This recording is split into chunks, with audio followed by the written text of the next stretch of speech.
Hello बच्चों, कैसे हैं आप सभी लोग। आई होप आप सब बढ़िया होंगे। My name is Prince. आप पढ़ रहे हैं प्रिंस मैथ सॉल्यूशन में। ठीक है, तो आज का टॉपिक हमारा फंडामेंटल थ्योरम ऑफ अर्थमेटिक। इसके बारे में हम जानेंगे। उससे पहले मैं आपको एक चीज बता दे रहा हूं। अगर अगर आप कहीं पे कोचिंग पढ़ रहे हैं किसी भी सब्जेक्ट का, अगर आप कोचिंग पढ़ रहे हैं तो जहां पे आप 400-500 रुपए मंथली देते हैं, 1000 मंथली देते हैं, वहीं पे मैं आपको फ्री में बताऊंगा सब कुछ बेसिक तरीके से। ठीक है, बेसिक तरीके से बताऊंगा, पूरा कॉन्सेप्ट क्लियर करूंगा, एक एक डाउट मैं आपको क्लियर कर दूंगा। ठीक है, एनसीईआरटी से ही मैं बताऊंगा। एनसीईआरटी का जो लेवल होता है वो आईएएस स्तर तक जाता है, यूपीएससी स्तर तक जाता है, तो मैं सब कुछ क्लियर कर दूंगा ताकि आपको अलग तैयारी करने में भी कोई दिक्कत या कोई डाउट नहीं रह जाएगा। ठीक है, तो आप लोग को कुछ करना है नहीं, बस चैनल को सब्सक्राइब कर दीजिए। ठीक है, तो चलिए हम शुरू करते हैं फंडामेंटल थ्योरम ऑफ अर्थमेटिक में। ठीक है, इसके जो राइटर हैं, ये जो पॉइंट है अर्थमेटिक, कार्ल फ्रेडरिक गास जी हैं। ठीक है, ये जो गणितज्ञ हैं, ये उन दिनों के गणितज्ञ जब जैसे आर्किमिडीज और न्यूटन जैसे महान गणितज्ञ थे, तो इनको भी उनमें उनमें शामिल किया था कि ये गणितज्ञ के राजकुमार थे। ठीक है, जैसे कि राजकुमार होता है, किसी महल का राजकुमार होता है, उसी प्रकार ये थे, गणितज्ञ के राजकुमार थे। ठीक है, ये 3 लोग माने जाने गणितज्ञ थे। तो वही चीज मैं आपको अभी समझा दूंगा कि मतलब इसमें क्या होता है। इसका मतलब होता है, ये जो फंडामेंटल थ्योरम ऑफ अर्थमेटिक है, इसमें क्या होता है, कोई भी बड़ी संख्या हो उसे हम गुणनखंड के माध्यम से छोटी संख्या कर सकते हैं, और कोई भी छोटी संख्या हो उसे हम गुणनखंड के माध्यम से बड़ी संख्या कर सकते हैं। तो ये पॉइंट है। तो इसमें क्या हमें जानना सबसे जरूरी है, एलसीएम और एचसीएफ। हमने आपको 2 वीडियो बना के ऑलरेडी रख चुका हूं, बता चुका हूं, आप लोग जाके देख लीजिए। एलसीएम और एफसीएम का जो होता है वो इसमें संपूर्ण रूप से ज्ञान होना चाहिए आपको, रियल नंबर है, वरना आपके माइंड में कुछ भी नहीं बैठ पाएगा। जब तक आप एलसीएम और एचसीएफ नहीं जानेंगे तब तक आप कुछ नहीं कर पाए। ठीक है, तो सबसे पहले हम जानेंगे बड़ी संख्या को हम छोटी संख्या में किस प्रकार कन्वर्ट कर सकते हैं गुणनखंड विधि के माध्यम से। ठीक है, तो सपोज दैट मान लीजिए आपके पास कोई बड़ी संख्या है। ठीक है, कोई बड़ी संख्या जैसे मान लीजिए 32,760, एक आपके पास बड़ी संख्या है। तो हमें इसे गुणनखंड के माध्यम से हम इसे छोटी संख्या में कन्वर्ट कर सकते हैं। कैसे कर सकते हैं, एलसीएम के माध्यम से। यहाँ पे हम क्या लगाएंगे, एलसीएम लगाएंगे। ठीक है, एलसीएम करेंगे तो हम इसको 2 बार लेके जाएंगे तो 16,380 आ जाएगा। ठीक है, 16,380 आ जाएगा। ठीक है, फिर हम इसे 2 बार लेकर जाएंगे, फिर 8,190 आ जाएगा। ठीक है, इतना आ गया। फिर हम इसे 2 बार लेकर जाएंगे। ठीक है, फिर 2 बार लेकर जाएंगे, 4,095 आ जाएगा। ठीक है, फिर हम शायद इसे 3 बार अगर लेकर जाएंगे तो यहाँ पे कुछ डाउट जो हमारे क्लियर हो सकते हैं। अगर 3 बार लेकर जाएंगे तो हमारे पास 13,000 कितना बच जाएगा, 65। ठीक है, 13,065। फिर 3 बार हम लेकर जाएंगे 455। ठीक है, 455 बचेगा। फिर हम इसे शायद अगर हम इसे जितनी बार लेकर जाएंगे उतनी संख्या हम लिखेंगे। अगर हम इसे 5 बार लेकर गए तो हमारे पास बच जाएगा 91। ठीक है, अगर हम इसे 7 बार लेकर गए, ठीक है, 13 सत्ते 91, 13 सत्ते 91, तो 13 सत्ते जब 91 एलसीएम का मतलब होता है हम इसको भी लेंगे और जो लास्ट में संख्या बची है हम इस संख्या को भी लेंगे। 13 बची लास्ट में, हम इस संख्या को भी हम लेंगे। ठीक है, तो हम यहाँ पे 2 multiply 2 multiply 2 multiply 3 multiply 3 multiply 7, sorry multiply 5 multiply 7 multiply 30, ये सब हम मल्टीप्लाई के रूप में लेंगे क्योंकि इतना गया है। ठीक है, तो ये हो गया, एक बड़ी संख्या को हम छोटी संख्या में कन्वर्ट कर दिए, तोड़ तोड़ के हम इसे एक गुणनखंड के माध्यम से छोटी संख्या में कन्वर्ट कर दी। तो यही इसका मूल रूप से ज्ञान होता है, फंडामेंटल थ्योरम ऑफ अर्थमेटिक। कोई भी बड़ी संख्या हो हम उसे छोटी संख्या में कन्वर्ट कर सकते हैं, और कोई भी छोटी संख्या हो उसे हम बड़ी संख्या में कन्वर्ट कर सकते हैं। ठीक है, बड़ी संख्या में कन्वर्ट कर सकते हैं। तो इसमें एक पॉइंट आता है कि अगर सपोज दैट मान लीजिए कोई भाज्य संख्या x है। ठीक है, मान लीजिए कोई भाज्य संख्या x है, तो हम इसे भाज्य संख्या के रूप में हम कैसे लिखेंगे, गुणनखंड के माध्यम से, x is equal to p1 p2 dot dot pn। ठीक है, ये तो भाज्य संख्या में हो गया। अगर हम इसे अभाज्य संख्या के रूप में गुणनखंड में तोड़ा जाए तो कैसे होगा, x is equal to p1 p2 dot dot pn। ठीक है, इतना हो गया।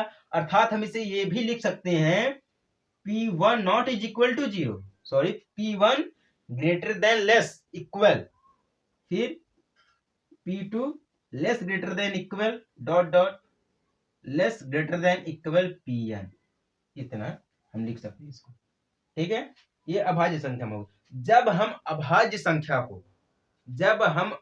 संख्या को एक साथ जोड़ते हैं तो हमें क्या मिलती है, पावर मिलती है, यानी कि घात मिलती है। गुणनखंड विधि में इसे हम कहते हैं घात मिलती है। घात कैसे मिलती है, देखिए जब हम इस संख्या को आपस में जोड़ेंगे तो हमें घात मिल जाएगी। कैसे मिल जाएगी, ये देखिए 2 3 बार दिया गया तो 2 की पावर हम 3 कर देंगे। ठीक है, तो भी वही चीज आएगी, तो भी वही चीज आएगी, 2 की पावर हम 3 कर देंगे। फिर मल्टीप्लाई हम इसका करेंगे, ये 3 2 बार दिया गया है, 3 2 बार दिया गया है, तो 3 की पावर हम 2 कर देंगे। Multiply 5 multiply 7 multiply 30। ठीक है, तो ये हो गया, हमें पावर के रूप में मिल गया। ठीक है, ये हमें पावर के रूप में मिल गया, गुणनखंड अभाज्य संख्या पावर के रूप में हमें मिल गया। ठीक है, अभी हम आपको कह रहे हैं जो चीजें आप पैसा देकर पढ़ रहे हैं वही चीजें मैं आपको फ्री में बताऊंगा, बिल्कुल बेसिक तरीके से सारा डाउट क्लियर कर दूंगा बेसिक तरीके से। ठीक है, तो इतना तो आपको समझ में आ गया है। ठीक ना, हम कोई भी बड़ी संख्या होती है हम इसे छोटी संख्या में कर सकते हैं। अब छोटी संख्या में करने के बाद जब हम इसको मिलाएंगे तो हम इसे पावर के रूप में लिख सकते हैं। अगर हम कहीं छोटी संख्या को बड़ी संख्या हमें बनाना है, छोटी संख्या को बड़ी संख्या बनाना है तो हम कैसे बनाएंगे, सपोज दैट मान लीजिए 2 multiply 3 multiply 5 multiply 7 multiply 11 multiply 23। ठीक है, ये संख्या को अगर इतनी ये जो बड़ी छोटी छोटी संख्या अगर हम इसे बड़ी संख्या में कन्वर्ट करना चाहें तो कैसे कर सकते हैं। अभी देखिए एक चीज और मैं आपको एक पॉइंट बता दे रहा हूं, अगर ये छोटी संख्या है इसे हम अलग रूप से इसका पुनरावृत्ति करके हम इसे अनेकों बार लिख सकते हैं। ये जो छोटी संख्या है हम इसका पुनरावृत्ति करते अनेकों बार लिख सकते हैं, मतलब ये इनफाइनाइट हो जाएगा। अनेकों बार लिख सकते हैं मतलब ये गिना नहीं जा सकता, हम इसे कितनी बार लिख सकते हैं, इसको हम पुनरावृत्ति करके एक बड़ा संग्रह बना सकते हैं। इसका बड़ा संग्रह का मतलब है जैसे कि हमने छोटी संख्या को अगर हमने बड़ी संख्या बना दिया है, ठीक है, छोटी संख्या को बड़ी संख्या बना दिया, अगर बड़ी संख्या को हमने छोटी संख्या भी बना दिया है तो एक संग्रह जो होता है वो छोटी संख्या में कन्वर्ट हो जाता है, और एक जो छोटी संख्या होती है वो एक बड़े संग्रह में जो कन्वर्ट हो जाता है, बड़ी संख्या में कन्वर्ट हो जाता है। तो बेसिक तरीके से आप समझ लीजिए। तो हम इसे मान लीजिए अगर बनाना चाहते हैं तो हम कैसे बनाएंगे, 2 मल्टीप्लाई 3 कर देंगे मल्टीप्लाई 5 कर देंगे, डायरेक्ट हम 2 3 6 6 5 30, एक बड़ी संख्या बन गई है, एक बड़ी संख्या बन गई। तो अगर हम इसे 2 मल्टीप्लाई 5 कर दें तो 2 5 10, ये भी एक बड़ा संख्या बन गया। ठीक है, ये बड़ी संख्या बन जाते। अगर हमें मान लीजिए 3 मल्टीप्लाई 5 मल्टीप्लाई 7 करना है तो 15 सत्ते कितना हो जाएगा, आप लोग कमेंट में बताइएगा 15 सत्ते कितना हो जाएगा डायरेक्ट। ये भी एक हमारा बड़ा संख्या बन गया। ठीक है, ये भी क्या हो गया, एक बड़ी संख्या। तो वही चीज है, छोटी संख्या को हम बड़ी संख्या बना सकते हैं। हम इतनी ही संख्या को हम अनेकों बार पुनरावृत्ति करके हम इसे लिख सकते हैं। ठीक है, तो ये रहे कुछ इंपॉर्टेंट टॉपिक। अगर हमें मान लीजिए एलसीएम और एचसीएफ दोनों साथ में दे दिया निकालने के लिए, सपोज लाइक दैट, मान लीजिए एग्जांपल के थ्रू आपको मैं बता रहा हूं, जैसे कि अभी तो हमने आपको बताया है एक एलसीएम में निकाल सकते हैं, एक एचसीएफ में निकाल सकते हैं, छोटी संख्या को निकाल सकते हैं, बड़ी संख्या को निकाल सकते हैं। अगर लाइक दैट आपको दे दिया गया एग्जाम में कि एलसीएम और एचसीएफ दोनों साथ में निकालना है तो आप कैसे निकालेंगे। ठीक है, तो कैसे निकालेंगे, आपको कुछ तो माइंड में आएगा, मतलब ये थॉट है कि मतलब ये हम कैसे लगा सकते हैं, दोनों को हम एक साथ कैसे निकाल सकते हैं। अभी तो हमने आपको बताया था अलग अलग निकालना, अब हम आपको बता रहे हैं एक साथ में हम कैसे निकालेंगे। लाइक दैट मान लीजिए अगर हमें निकालना है 96 एंड 404 का निकालना है, पहले हम एचसीएफ निकालेंगे फिर हम एलसीएम। ठीक है, पहले हम एचसीएफ निकालेंगे फिर एलसीएम निकालेंगे। तो एचसीएफ के लिए और एलसीएम के लिए सबसे बेस्ट पॉइंट है हमारा गुणनखंड के अभाज्य संख्या का पावर। पावर में हम लिखेंगे, अगर हमें 96 का निकालना है तो हम 2 की पावर 3 कर देंगे।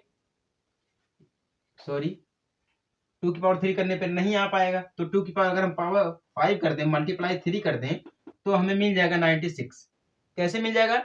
2 multiply 2 multiply 2 multiply 2 multiply 2 multiply 3, 2 दूना 4, दूना 8, दूना 16, दूना 32,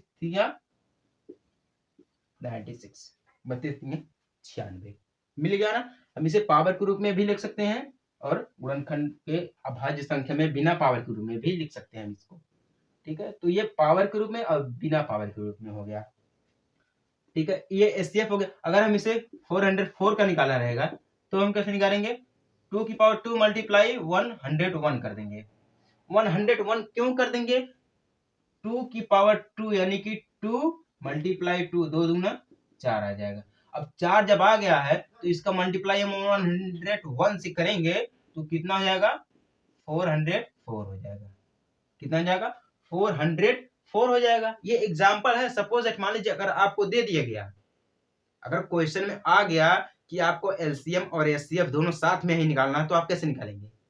ठीक है, कुछ तो माइंड में आपको आना चाहिए, मतलब ये कैसे निकाल सकते हैं हम, तो इसलिए मैं आपको बता रहा हूँ। तो इतना आ जाएगा। तो ये जब हमारा एचसीएफ निकल गया है, पहले तो हम एचसीएफ निकालेंगे। जब हमारा एचसीएफ निकला, एचसीएफ निकला है, तो दोनों का एचसीएफ जब निकला है तो कितना आ गया? 2 की पावर 2 आया है यहाँ पे। ठीक है, 2 की पावर 2 आया तो 2 की पावर 2 यानी कि हम 4 कर देंगे, यहाँ पे 4 आ गया। ठीक है, अब हमें एलसीएम निकालना रहेगा। एलसीएम तो हम क्या करेंगे? एलसीएम के लिए हम क्या कर देंगे? 96 404, इसको इस प्रकार से फॉर्मूले के आधार पर रखेंगे। इतना लिखने के बाद हम इक्वल टू कर देंगे 96 मल्टीप्लाई 404 अपान, अपान में क्या करेंगे? हम एचसीएफ लिख देंगे, एचसीएफ। इसमें एचसीएफ में क्या दिया गया था? यही चीज दिया गया था, 96 404 लिख देंगे या मल्टीप्लाई यहाँ बीच में मार देंगे। ठीक है, फिर इक्वल टू कर देंगे। इक्वल टू करने के बाद इतना जो दिया गया है ये एचसीएफ हमारा कितना दिया? 2 की पावर 2 दिया गया है। 2 की पावर 2 इज इक्वल टू 4 दिया गया है।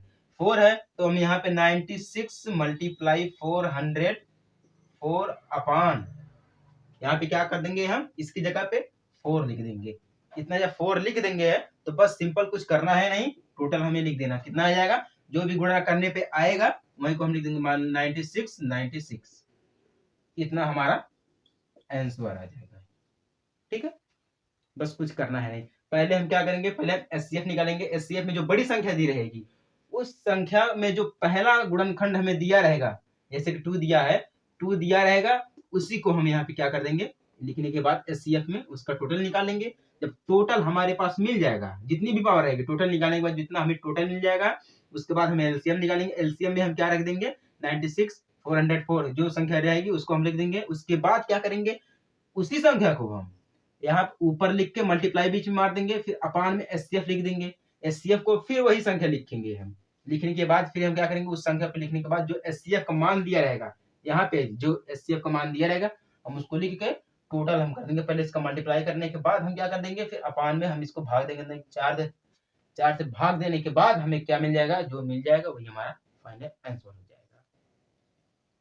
ठीक है, तो ये रहे कुछ एग्जाम्पल और इसके main point, fundamental theorem of arithmetic का ये मतलब हो जाता है कि कोई भी बड़ी संख्या को हम छोटी संख्या बना सकते हैं और छोटी संख्या को हम बड़ी संख्या बना सकते हैं। किसके माध्यम से? गुणनखंड विधि के माध्यम से। और जो छोटी संख्या रहती है उस छोटी संख्या को हम अनेकों बार पुनरावृत्ति करके हम उसे लिख सकते हैं।